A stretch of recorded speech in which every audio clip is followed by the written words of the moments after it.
अस्सलाम वालेकुम मेरे सारे पाकिस्तानी दोस्तों भाइयों बहनों मेरी तरफ सारे पाकिस्तानों ਨੂੰ अस्सलाम वालेकुम।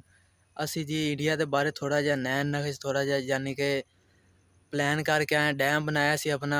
ਯਾਨੀ ਕਿ ਪੇਂਡੂ ਭਾਈ ਨੇ ਸਾਰੇ ਆਪਣੇ ਕੋਲ ਇਹਨਾਂ ਦੇ ਡੇਰੇ ਤੇ ਆਏ ਆ ਚੌਧਰੀ ਸਾਹਿਬ ਉਹਨਾਂ ਚੌਧਰੀ ਮਦਦ ਅਲੀ ਸਾਹਿਬ ਨੇ ਕਿਹਾ ਸੀ ਕਿ ਅਸੀਂ ਡੇਰੇ ਤੇ ਆਇਆ ਜੇ ਥੋੜਾ ਜਿਹਾ ਮੀਡੀਆ ਲੈ ਕੇ ਤੇ ਮੈਂ ਥੋੜਾ ਜਿਹਾ ਆਇਆ ਮੀਡੀਆ ਤੇ ਡੇਰੇ ਤੇ ਇਹਦੇ ਤੇ ਆਇਆ ਤੇ ਪੁੱਛਣੇ ਆ ਜੀ ਥੋੜਾ ਜਿਹਾ ਇਹਨਾਂ ਨੇ ਕਿਹਾ ਸੀ ਇੰਟਰਵਿਊ ਦੇਣਾ ਹੈ ਇੰਡੀਆ ਦੇ ਬਾਰੇ ਥੋੜੀ ਗੁਫ਼ਤਗੂ ਕਰਨੀ ਤੇ ਕਹਿੰਦੇ ਸੀ ਕਿ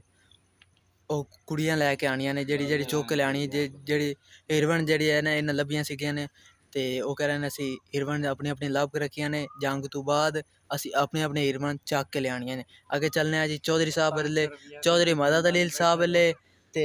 ਉਹਨੇ ਕਿਹੜੀ ਹੀਰੋਇਨ ਲਿਆਣੀ ਹੈ ਉਹ ਕਹਿ ਰਿਹਾ ਕਿ ਮੈਂ ਵੀ ਇੱਕ ਹੀਰੋਇਨ ਲਿਆਣੀ ਜੀ ਚੌਧਰੀ ਮਦਦ ਅਲੀ ਸਾਹਿਬ ਤੁਸੀਂ ਕਿਹੜੀ ਹੀਰੋਇਨ ਲਿਆਣੀ ਜੀ ਕਿਹੜੀ ਤੁਹਾਨੂੰ ਫੇਵਰੇਟ ਜਾਂ ਜਿਹੜੀ ਤੁਹਾਨੂੰ ਸੋਹਣੀ ਲੱਗਦੀ ਹੈ ਫੇਵਰੇਟ ਸਾਰੀਆਂ ਲੱਗਦੀਆਂ ਨੇ ਜਿਹੜੀ ਤੁਸੀਂ ਇੱਕ ਲਿਆਣੀ ਤੁਸੀਂ ਦੋ ਕਹਿ ਰਹੇ ਕਿੰਨੀਆਂ ਲੈਣੀਆਂ ਸਾਰੀਆਂ ਲੈਣੀਆਂ ਮੈਂ ਤਾਂ ਸਾਰੀਆਂ ਚੁਗਣੀਆਂ ਨੇ ਇੱਕ ਨਹੀਂ ਛੱਡਣੀ ਸਾਰੀਆਂ ਲੈਣੀਆਂ ਜੀ ਮਾਫੀ ਨਹੀਂ ਦੇਣੀ ਲਓ ਜੀ ਸਾਰੇ ਚੌਧਰੀ ਸਾਹਿਬ ਕਹਿ ਰਹੇ ਨੇ ਕਿ ਮਾਫੀ ਨਹੀਂ ਦੇਣੀ ਕੋਈ ਵੀ ਨਹੀਂ ਛੱਡਣੀ ਚਲੋ ਠੀਕ ਤੇ ਹੈ ਅਸੀਂ ਕਿਹਾ ਠੀਕ ਹੈ ਜੀ ਅਸੀਂ ਇਹਦੇ ਨਾਲ ਆ ਚੌਧਰੀ ਸਾਹਿਬ ਦੇ ਨਾਲ ਆ ਜੀ ਅੱਗੇ ਚੱਲਨੇ ਆ ਜੀ ਸਾਡੇ ਮੇਨ ਉਸਤਾਦ ਮੁਰਸ਼ਦ ਸਾਹਿਬ ਵੱਲੇ ਅਸੀਂ ਮੁਰਸ਼ਦ ਵੱਲੇ ਜਾਣਾ ਜੀ ਦੱਸੋ ਮੁਰਸ਼ਦ ਸਾਹਿਬ ਹਾਂਜੀ ਕਿਹੜੀ ਹੀਰੋਇਨ ਲੈਣੀ ਹੈ ਮੈਂ ਲਿਆਉਣੀ ਹੈ ਜੀ ਆਲੀਆ ਭੱਟ ਆਲੀਆ ਭੱਟ ਤੋਂ ਇਲਾਵਾ ਨਹੀਂ ਲੈਣੀ ਨਹੀਂ ਆਲੀਆ ਭੱਟ ਤੋਂ ਇਲਾਵਾ ਆਲੀਆ ਭੱਟ ਤਾਂ ਯਾਰ ਮੇਰੀ ਫੇਵਰੇਟ ਹੈ ਨਹੀਂ ਇਹ ਮੇਰੀ ਫੇਵਰੇਟ ਯਾਰ ਇਹ ਤਾਂ ਗੱਲ ਯਾਰ ਮੋਦੀ ਨੂੰ ਮੇਰਾ ਪੈਗਾਮ ਆ ਵੀ ਜੰਗ ਤੋਂ ਟਲ ਜਾ ਜੇ ਨਹੀਂ ਟਲਣਾ ਤੇ ਅਸੀਂ ਫਿਰ ਤੇਰੀਆਂ ਹੀਰੋਇਨਾਂ ਚੁੱਕ ਲਿਆਉਣੀਆਂ ਸਾਰੀਆਂ ਯਾਰ ਆਲੀਆ ਭੱਟ ਤੋਂ ਕੋਈ ਹੋਰ ਤੂੰ ਲੈ ਲੈ